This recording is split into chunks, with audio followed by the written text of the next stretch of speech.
নমস্কার, আমার নাম সুব্রত বর্মন। আমি পাথরঘাটা হাই স্কুলের সংস্কৃত শিক্ষক। এখন আমি তোমাদের অষ্টম শ্রেণীর সংস্কৃত পড়াচ্ছি। আর আজকের আমাদের বিষয় স্বরসন্ধি। স্বরসন্ধি জানার সাথে সাথে আমরা সন্ধি সম্বন্ধে একটু প্রাথমিক ধারণা আগে নেব এবং তারপরে স্বরসন্ধি, ব্যঞ্জন সন্ধি, বিসর্গ সন্ধির বিভিন্ন প্রকারগুলো এবং নিয়মগুলো সম্বন্ধে জেনে নেব। কেমন?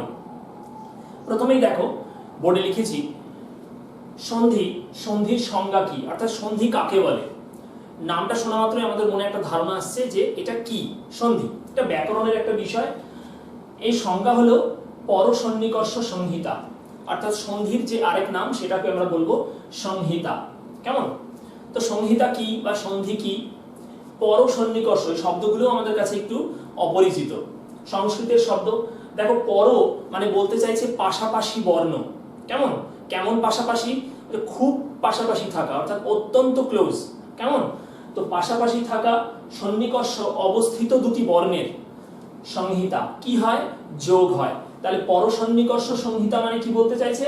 যে অত্যন্ত পাশাপাশি থাকা দুটি বর্ণের যখন এক বর্ণে মিলিত হয় বা যোগ হয় বা সেই বর্ণ লোপ পেয়ে অন্য বর্ণে রূপান্তরিত হয়, তখন তাকে আমরা বলবো সন্ধি।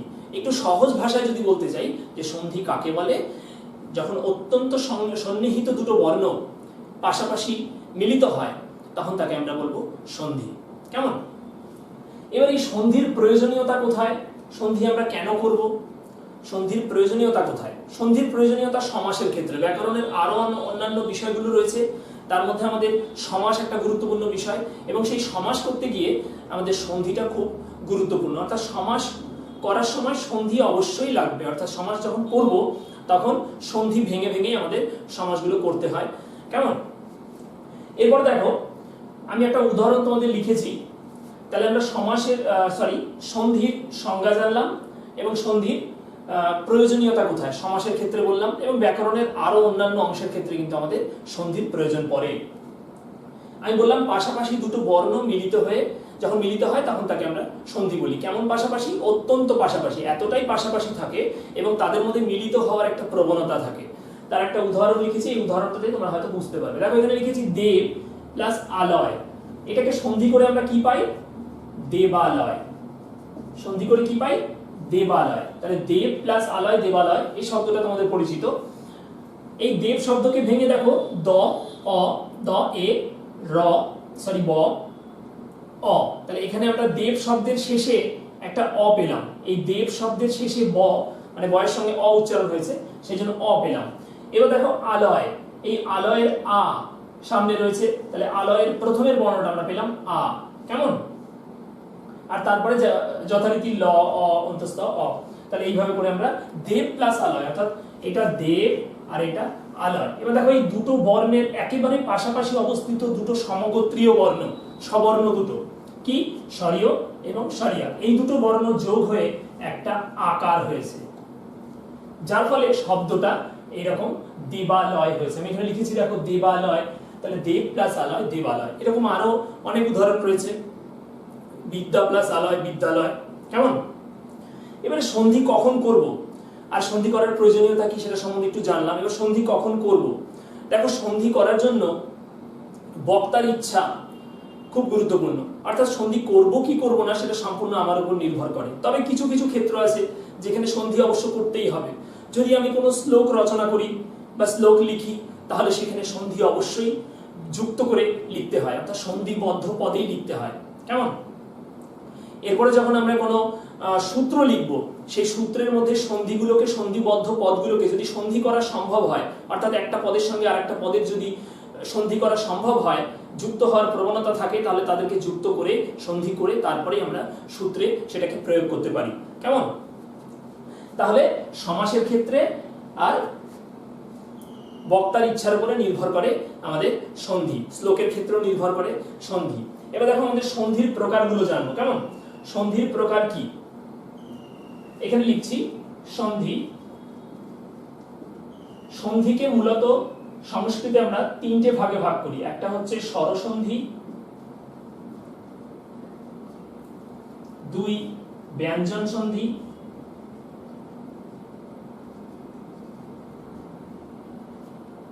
3 বিসর্গ সন্ধি। তাহলে স্বরসন্ধি, ব্যঞ্জন সন্ধি, বিসর্গ সন্ধি। স্বরবর্ণ, স্বরবর্ণগুলোকে কি বলা হয় সংস্কৃতে? অচ বলা হয়। তাহলে স্বরবর্ণগুলোকে যদি অচ বলা হয় তাহলে এই সন্ধিটাকে আমরা কি বলবো? এর আরেক নাম হচ্ছে অচ সন্ধি। অচ সন্ধি, এটা ভালো করে মাথায় ঢুকিয়ে নাও। স্বরসন্ধির আরেক নাম কি? অচ সন্ধি। আর ব্যঞ্জন বর্ণগুলোকে সংস্কৃতে কি বলে? হল বলে। ব্যঞ্জনকে বলে হল। তাহলে হল যদি হয় এটা সন্ধিটা আসবে এসে হল সন্ধি। তাহলে অচ সন্ধি আর হল সন্ধি। কেমন? এই হয়ে গেল আমাদের স্বরসন্ধি, ব্যঞ্জন সন্ধি, বিসর্গ সন্ধি। বিসর্গ সন্ধির এক্সট্রা কোনো নাম নেই। তাহলে সন্ধি সম্বন্ধে জানলাম। এতক্ষণ পর্যন্ত কি কি জানলাম? প্রথমে জানলাম সন্ধি। সন্ধি কি? পাশাপাশি দুটি বর্ণের মিলনকে সন্ধি বলে, অর্থাৎ অত্যন্ত সন্নিহিত, যাদের মধ্যে মিলিত হওয়ার প্রবণতা থাকে, তারা যদি মিলিত হয় এবং একটা পদে পরিণত হয় তখন তাকে আমরা বলবো সন্ধি। যেমন দেব প্লাস আলয়, দেবালয়। কেমন? এবার সন্ধির প্রকার: স্বরসন্ধি, ব্যঞ্জন সন্ধি, বিসর্গ সন্ধি। স্বরসন্ধির আরেক নাম কি? অচ সন্ধি। ব্যঞ্জন সন্ধির আরেক নাম কি? হল সন্ধি। আর বিসর্গ সন্ধি। কেমন? বিসর্গ সন্ধির কোনো এক্সট্রা নাম আমরা পাই না। এরপরে বলেছিলাম যে সন্ধিকে আমরা কোথায় কোথায় প্রয়োগ করব। বলেছিলাম শ্লোক রচনার ক্ষেত্রে সন্ধিকে প্রয়োগ করতে হবে, সূত্র রচনার ক্ষেত্রে সন্ধিকে প্রয়োগ করতে হবে, অর্থাৎ সন্ধিবদ্ধ পদ করেই তবে আমাদের এগুলো করা সম্ভব। সন্ধির প্রয়োজনীয়তা সম্বন্ধে কি বলেছিলাম? সন্ধি কোথায় লাগবে? সন্ধি আমাদের সমাসের ক্ষেত্রে খুব গুরুত্বপূর্ণ একটা ভূমিকা পালন করে। এছাড়াও শব্দরূপ এবং ধাতুরূপের ক্ষেত্রেও কিন্তু সন্ধির একটা অবদান রয়েছে। এগুলো আমরা যখন আরেকটু ভালোভাবে শিখবো তখন আমরা জানতে পারবো। যাই হোক, এবার আমরা আমাদের স্বরসন্ধি সম্বন্ধে একটু আলোচনা করি। স্বরসন্ধি কি? সন্ধি মানেই হলো দুটো বর্ণের মিলন, অর্থাৎ পাশাপাশি দুটো বর্ণের মিলনকে আমরা সন্ধি বলছি। তাহলে স্বরসন্ধি বলতে কি বোঝাচ্ছে? স্বরবর্ণের সন্ধি, তাই না? স্বরসন্ধি মানে আমরা কি বুঝছি?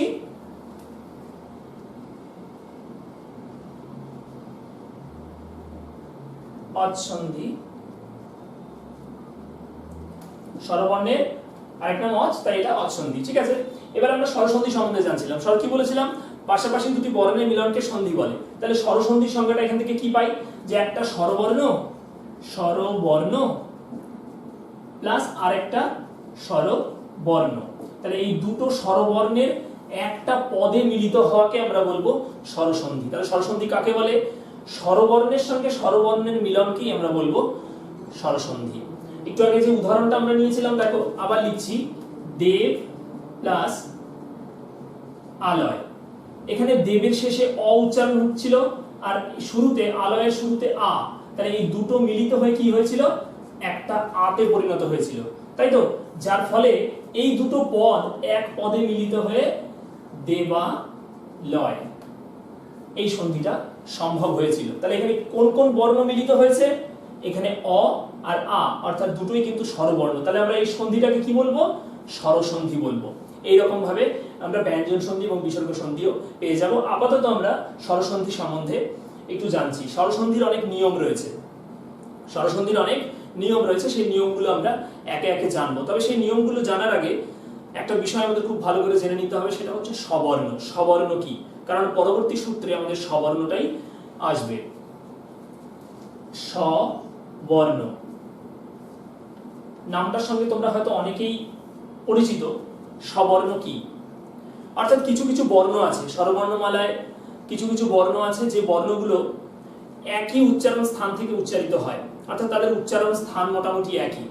কেমন? যেমন অ, আ, হ্রস্বই, দীর্ঘই, হ্রস্ব, দীর্ঘ। কি কি কি কি বললাম? অ, আ, হ্রস্বই, দীর্ঘই, হ্রস্ব, দীর্ঘ, রি, লি। তাহলে এই কতগুলো বর্ণ হলো আমাদের স্ববর্ণ। প্রথমে মাথায় রাখতে হবে স্ববর্ণ কি। তাহলে অ, আ, ই, ই, উ, উ, রি, লি। এই মোট 8টা বর্ণ আমাদের স্ববর্ণ। কেমন? কেন স্ববর্ণ বলবো এদেরকে? কারণ এদের উচ্চারণ স্থান এবং অভ্যন্তর প্রযত্ন, আমরা যে উচ্চারণ করি তার জন্য যে চেষ্টাটা, সেই চেষ্টাটা মোটামুটি দুটো ভাবে হয়ে আসে।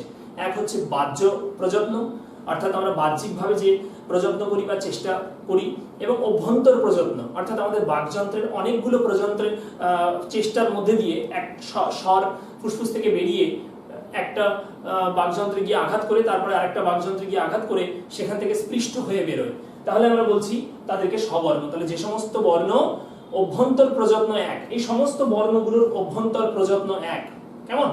অভ্যন্তর প্রযত্ন এক, এবং এদের কণ্ঠ, তালু, দন্ত এগুলো উচ্চারণ স্থান। তাই মোটামুটি উচ্চারণ স্থান এক হওয়ার জন্য এবং অভ্যন্তর প্রযত্ন এক হওয়ার জন্য এদেরকে আমরা বলবো স্ববর্ণ। এই স্ববর্ণগুলো কিভাবে নির্ণয় করব? দেখো, অকারের স্ববর্ণ কি? আকার। আবার আকারের স্ববর্ণ কি? অকার। হ্রস্বইয়ের স্ববর্ণ দীর্ঘই, আবার দীর্ঘইয়ের স্ববর্ণ হ্রস্বই, কেমন? হ্রস্বইয়ের স্ববর্ণ দীর্ঘ, দীর্ঘইয়ের স্ববর্ণ হ্রস্ব।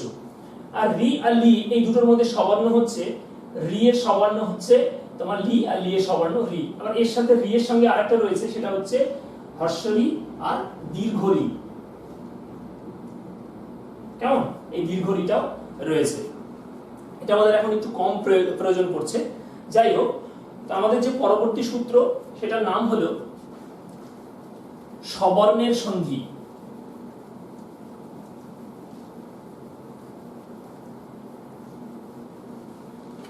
আমরা কি শিখছি? 1 নম্বর স্ববর্ণের সন্ধি বা স্ববর্ণে দীর্ঘ। স্বরবর্ণগুলোকে আমরা কত ভাগে ভাগ করি? স্বরবর্ণগুলোকে মূলত আমরা 3টে ভাগে ভাগ করে থাকি। একটা হচ্ছে হ্রস্ব, 2 দীর্ঘ, আর একটা অনেকে স্বীকার করেন অনেকে স্বীকার করেন না, প্লুত। প্রকারের মধ্যে প্লুতকে অনেকে স্বীকার করেন অনেকে স্বীকার করেন না। যাই হোক, তো হ্রস্ব, দীর্ঘ এবং প্লুত। তাহলে স্বরবর্ণকে আমরা 3টে ভাগে ভাগ করছি, হ্রস্ব, দীর্ঘ, প্লুত। তার মধ্যে হ্রস্ব বর্ণ কোনগুলো? হ্রস্ব বর্ণ হলো অ, হ্রস্বই, হ্রস্ব, রি আর লি। আর দীর্ঘ বর্ণ কোনগুলো? আকার, যার উচ্চারণে অনেকটা সময় লাগে উচ্চারণ করতে, ঠিক আছে? তাকে আমরা দীর্ঘস্বর। আ, দীর্ঘই, দীর্ঘ, দীর্ঘরি, কেমন? এগুলো হচ্ছে আমাদের দীর্ঘস্বর। তাহলে হ্রস্বস্বর, দীর্ঘস্বর, আমাদের প্লুতস্বরটা এখানে লাগছে না, তাই আমরা শুধুমাত্র হ্রস্বস্বর এবং দীর্ঘস্বরটাকেই জানছি। তাহলে হ্রস্বস্বরটা কি বললাম? যে স্বরগুলো উচ্চারণ করতে একটু কম সময় লাগে তাদেরকে আমরা বলবো হ্রস্বস্বর বা লঘুস্বর। আর দীর্ঘস্বর কোনগুলো? যে স্বরগুলো উচ্চারণ করতে আমাদের একটু বেশি সময় লাগে, অর্থাৎ বাকযন্ত্রের বেশি প্রয়াস লাগে। যেমন আ উচ্চারণ করতে আ অনেকটা সময় লাগছে, কেমন? ই, যেমন নদী উচ্চারণ করি যদি, তাহলে নদী, তাহলে শেষে একটা টান থাকছে এবং অনেকটা সময় লাগছে, উচ্চারণটা শেষ হয়ে যাচ্ছে না চট করে, কেমন? খুব তাড়াতাড়ি শেষ হচ্ছে না, সেই জন্য এটাকে আমরা বলবো দীর্ঘস্বর। তাহলে আমরা হ্রস্ব জানলাম, দীর্ঘ জানলাম। এবার দেখো, স্ববর্ণ অলরেডি জেনে নিয়েছি, কোন বর্ণ কোন বর্ণের স্ববর্ণ, কেমন? খাতায় অবশ্যই এগুলো লিখবে, না হলে কিন্তু বুঝতে একটু অসুবিধা হতেই পারে, কারণ আমি বোর্ডে কিন্তু সবটা এক জায়গায় রাখছি না, মুছে দিচ্ছি, কেমন? তাহলে দেখো, স্ববর্ণ আর দীর্ঘ। তাহলে আমরা দীর্ঘস্বর সম্বন্ধে জানলাম, দীর্ঘস্বর হচ্ছে এগুলো। আর স্ববর্ণও জেনেছি যে অ, আয় স্ববর্ণ, হ্রস্বই, দীর্ঘইয়ের স্ববর্ণ, হ্যাঁ, হ্রস্ব, দীর্ঘের স্ববর্ণ, রি, লি এর স্ববর্ণ, এগুলো হচ্ছে একে অপরের স্ববর্ণ। তাহলে স্ববর্ণে দীর্ঘ এই কথাটার এবার মানে কি? হ্যাঁ, কি মানে? স্ববর্ণ কোনগুলো বললাম? অ, আ, হ্রস্বই, দীর্ঘই, হ্রস্ব, দীর্ঘ, রি, দীর্ঘ রি, দীর্ঘ রি, রি, আবার রি লিখছি, আর লি। তাহলে এই হলো আমাদের স্ববর্ণ। তাহলে এই স্ববর্ণগুলোর মধ্যে দীর্ঘ কোনগুলো?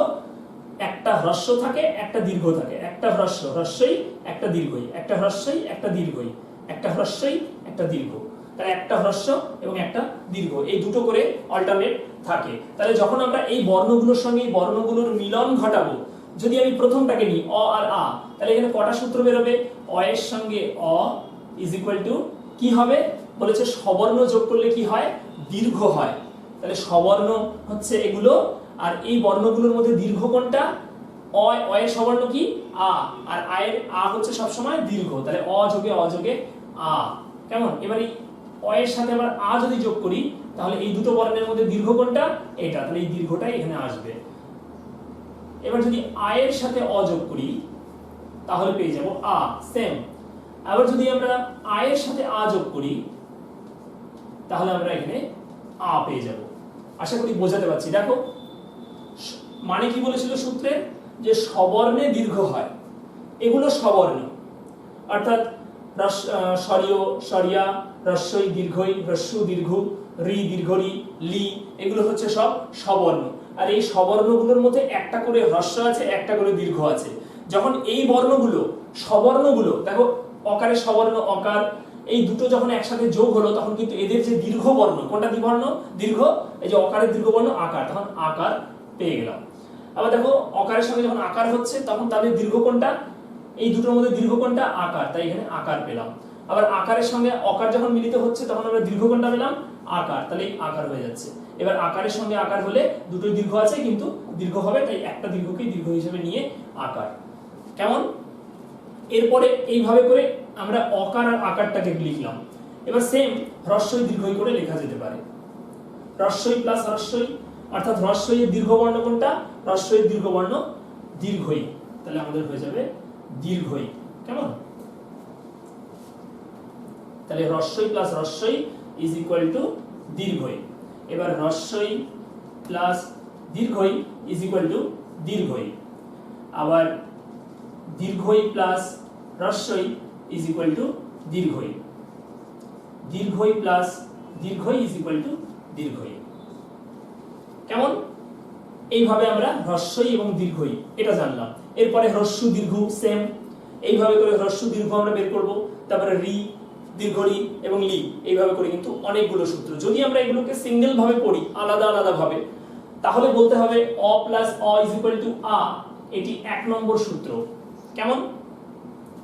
অ প্লাস আ ইজ ইকুয়াল টু আ, এটা 2 নম্বর সূত্র। কেমন? তারপরে আকার প্লাস অকার ইজ ইকুয়াল টু আকার হয়, এটা হবে আমাদের 3 নম্বর সূত্র। আকার প্লাস আকার, এটা হয়ে যাবে 4 নম্বর সূত্র। কেমন?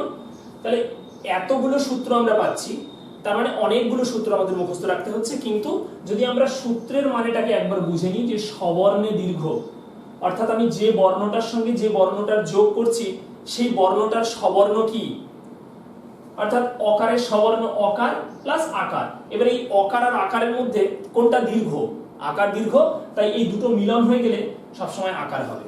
কেমন? এইভাবে করে আমরা স্ববর্ণের মিল পেয়ে যাচ্ছি। এবার আমরা কিছু এক্সাম্পল নেব, এক্সাম্পল নিলে তোমাদের বিষয়টা আর একটু ক্লিয়ার হয়ে যাবে।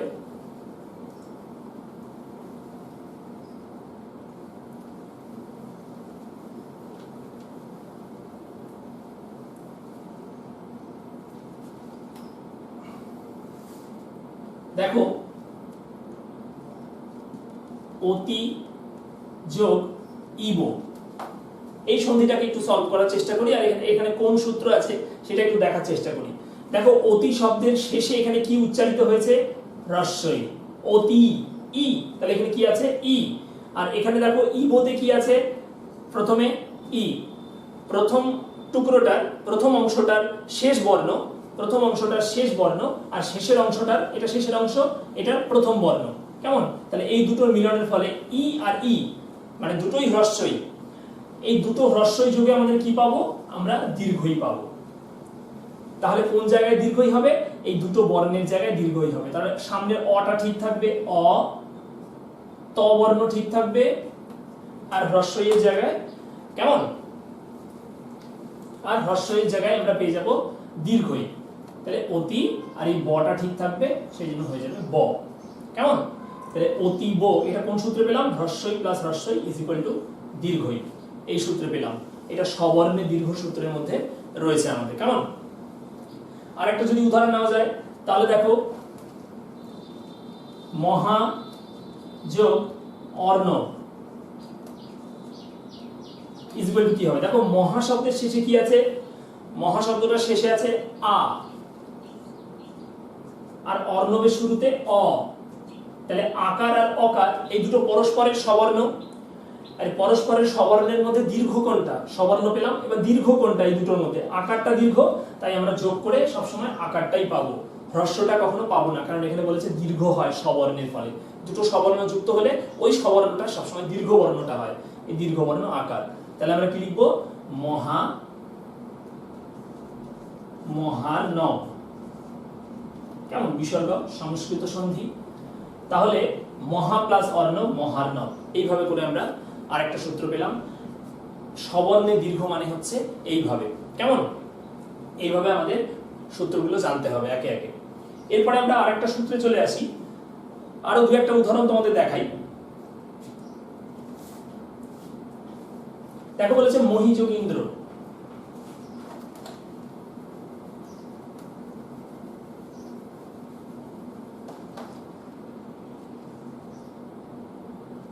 মহি যোগ ইন্দ্র, মহি যোগ ইন্দ্র। দেখো মহি শব্দের শেষে কি আছে? মহি শব্দের শেষে দীর্ঘই, আর ইন্দ্র শব্দের শুরুতে আছে ই। তাহলে দীর্ঘই আর ই, এই দুটো বর্ণ একে অপরের সবর্ণ, তাই না? কেন? সবর্ণগুলো তো একটা লিস্ট করে দিয়েছিলাম। সেই সবর্ণগুলো, এই সবর্ণগুলোর মধ্যে দীর্ঘ কোনটা? হ্রস্বই। আর দীর্ঘই এর মধ্যে দীর্ঘই কোনটা? এই দীর্ঘই। তাহলে আমরা যোগ করে পেয়ে যাব দীর্ঘই। কেমন? তাহলে এই হ্রস্বই আর এই দীর্ঘই দুটো মিলে হয়ে যাবে দীর্ঘই। তাহলে ম হয় দীর্ঘই দন্ত নয় দয়ের ফলা মহিন্দ্র। কেমন? তাহলে আমরা মহিন্দ্র শব্দটা এইভাবে করে পেলাম। তারপরে দেখো বিদ্যালয়। বিদ্যা প্লাস আলয়।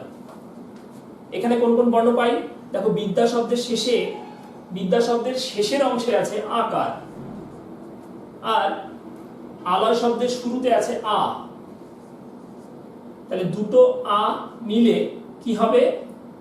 দুটো আ মানে একটা অপরটার সবর্ণ, তাই তো? তাহলে দেখো অকার আর আকার। কি বলেছিলাম? যে সবর্ণ, অর্থাৎ সবর্ণের যে আদি দুটো বর্ণ, সেই আদি দুটো বর্ণকে বাদে বাকিগুলোকে আমরা পরবর্ণ বলছি। তাহলে এই অকার এবং আকারের সঙ্গে পরবর্ণগুলো একে একে যদি যোগ করি তাহলে আমরা অনেকগুলো বর্ণ পাবো। কেমন? এগুলোকে আমরা গুণ বলবো। তাহলে অকার এবং আকারের সঙ্গে একবার হ্রস্ব এবং একবার দীর্ঘ। অকার এবং আকার, তার সাথে আবার একবার রি, আর অকার আর আকার, তার সাথে আমরা লি, এই বর্ণগুলো পাবো। এবার দেখো কি বলেছিলাম? পরবর্ণের গুণ হবে, অর্থাৎ আকার এবং আকারের সঙ্গে হ্রস্বই এবং দীর্ঘই, এই যে দুটো সবর্ণ, এই দুটো সবর্ণের গুণ হলে আমরা একটা করে এ পেয়ে যাব। এ। কেমন? তাহলে হ্রস্বই এবং হ্রস্বই যদি গুণ হয়, দীর্ঘই যদি গুণ হয়, তাহলে আমরা পাচ্ছি এ। হ্রস্ব এবং দীর্ঘ যদি পাই তাহলে আমরা পাবো ও। কেমন? রি যদি গুণ হয় তাহলে আমরা পাবো অর। এবার যদি লি গুণ হয় তাহলে আমরা পাবো অল। এবার একটা উদাহরণ নিয়ে তোমরা ভালো বুঝতে পারবে। উদাহরণে দেখো দেব প্লাস ইন্দ্র। কেমন? দেখো দেব বর্ণের সবার শেষে কি আছে? অ আছে। এতগুলোর মধ্যে আমরা একটা অ পেলাম। এবার দেখো ই আছে, প্রথম বর্ণটা ই। তাহলে প্রথম অংশের শেষ বর্ণ এবং দ্বিতীয় অংশের প্রথম বর্ণ অ এবং ই। তাহলে এই দুটোকে যোগ করে আমরা কি পাবো? অ আর ই কি আছে? এ। তাহলে আমরা এখানে এ পাবো। তাহলে দেব প্লাস ইন্দ্র, মাঝখানে এ যোগ করে দেবেন্দ্র। এইভাবে। কেমন? আশা করি নিয়মগুলো করেছো। একটু উপর থেকে মুছি।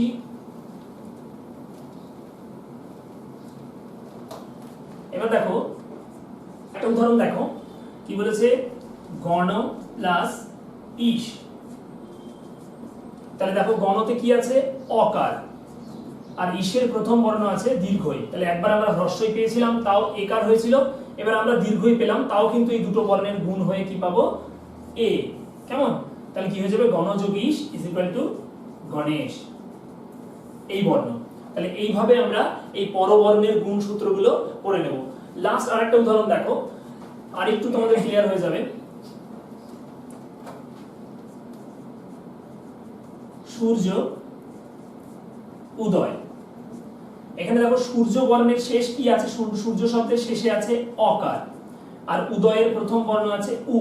তাহলে অকার আর উকার এই দুটো মিল হয়ে কি হবে? গুণ হয়ে ওকার। তাহলে হয়ে যাবে সূর্য। যেহেতু এখানে ওকার হয়েছে গুণ করে দুটো বর্ণ, তাই ওকারটা এখানে এইভাবে যোগ করতে হবে। তাহলে সূর্যোদয়, এই হলো নিয়ম। তাহলে আমরা একে এই সূত্রে পেলাম। এই হলো তোমাদের পরবর্ণের গুণ। আমরা পরবর্তী সূত্রগুলোতে যাব। আজকের মতো এই পর্যন্ত।